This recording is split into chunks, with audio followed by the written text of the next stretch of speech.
Jamaica, a little paradise across the sea, and there's sunshine all year around. Oh, it's an island in the sun.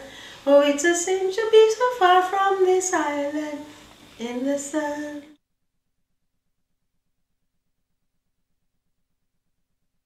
Read about it and we thought we was coming to a lovely place because England was supposed to be the mother country. Yeah, with carpet. But when we came, we were surprised. I am Aini Alexander. I came over from St. Vincent and the Grenadines in 1964 on the 29th of September.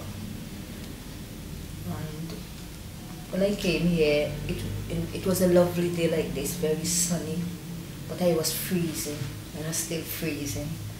And my husband said to me, if you find this cold now, when you really have the bad winter, how are you going to manage? And when I got in the taxi, and it started going towards Bridgetown, and I looked and I saw these things on top of the houses, I said to the driver, "Are you sure you're on the right road? Because these are factories." I could see the smoke coming out of them because I've never seen chimneys before. And the taxi driver said to me, "Oh, you'll get used to it. There are houses here." And I thought, oh dear.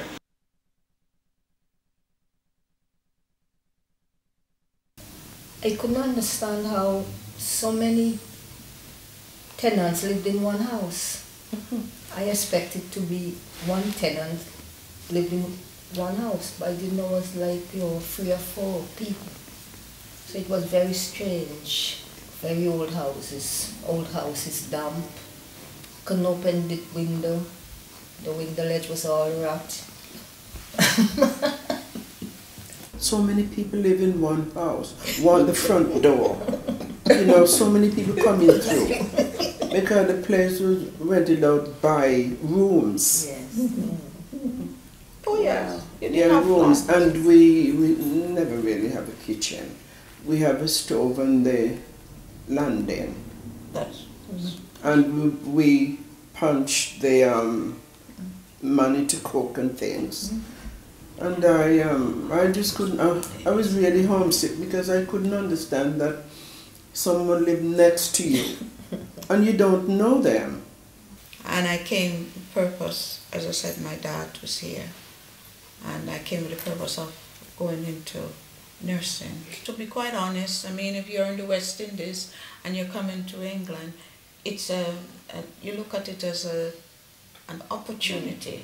An adventure. Yes, and as a teenager, I grew up with 6 brothers and a sister, so, I mean, I'm 10 years older than my sister. But I mean, that's how I grew up, so everything was, you think, oh, hey, I'm going to England, land of opportunity.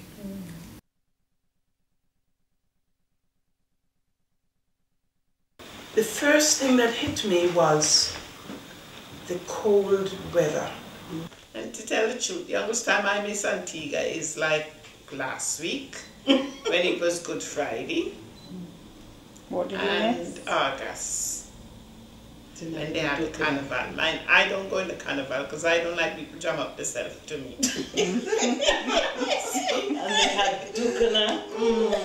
But so I just stay one side and watch them carrying on.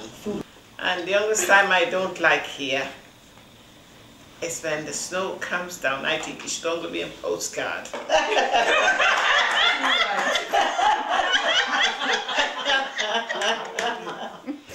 I've never seen snow until I come here. I was in the room sitting down on my own and I see these little white things coming down and I wonder what them is.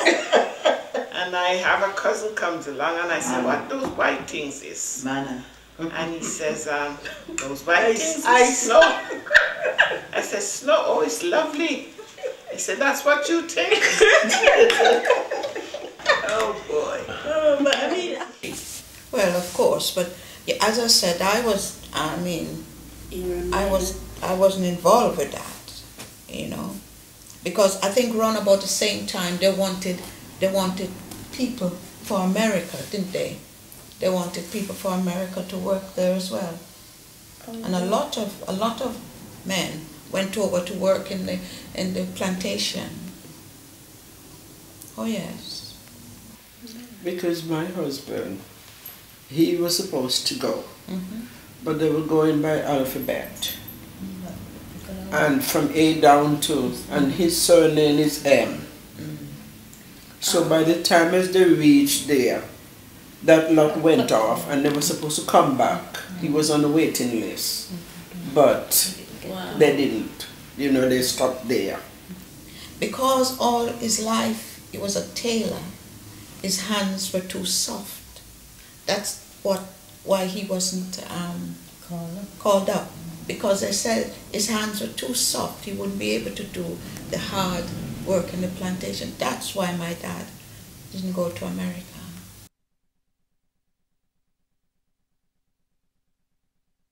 I'm going to be open and honest with you. I didn't even know the meaning of the word prejudice, because even in school we had people from different origin to say, and we just all look at each other as one. We didn't treat anyone any different. So I wasn't used to that sort of difference. When I came here, I learned differently that you are treated different, where I didn't used to see that in the West Indies. I never come across any discrimination or anything like that. You know, I goes everywhere and everybody's quite friendly. Yes, I don't So I know it exists, but to be honest, I've never come across it. I did my training most of my training in London. I didn't find any problem. No problems from no patients or anything like that? Not really. My sister did, because she said that this woman scratched her hand Oh, wow. to see what's on the hair. Wow. Ooh. Well, And that was in when she came here first in Lewisham. When I came to this country, I was amazed when they say black woman or a black man, because at home no one calls you black in the West Indies. When I was growing up, this says this black woman coming to the shop, or this black man. No, if he's Mrs. Edwards, he's Mrs. Edwards. If he's Mr. John, he's Mr. John. The white will say, oh, Mrs. Williams came into the shop. This word black, I couldn't get over it. With this word racist when I came in 1964. I couldn't understand why. But it's when I start reading books about that Rosa Parks from America, that she refused to give up a seat. And I thought, well, this is where it's all begun. This racist started in America. we were aware, to be quite honest, of the segregation, but it seemed to be more in U.S., isn't it? But I think that segregation could be here, but the British are more diplomatic. The Americans, they're straight out. Yeah. They don't want you to sit on the bus, they make you know it. Jamaica, a little paradise across the sea, and the sunshine all year around. Oh, it's an island in the sun.